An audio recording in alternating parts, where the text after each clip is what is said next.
Hey guys, in this video I'm going to show you how to make your iPhone screen stay on longer. Now in order for us to get this done, let's go ahead and look for the settings. And here in the settings, what we're going to do is head over to the display, and then we're going to go ahead and scroll down. So you should be able to see here an option that says auto lock. As you can see, mine is 30 seconds.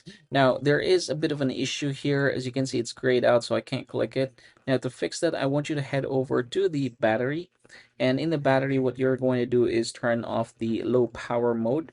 So basically, you saw this earlier, it turns to low power mode because now it's just under 20%.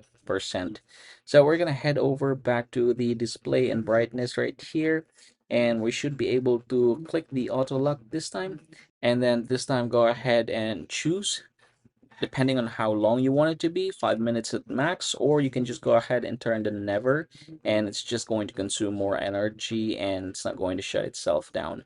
And yeah, again, that's how you're going to make your iPhone screen stay on longer.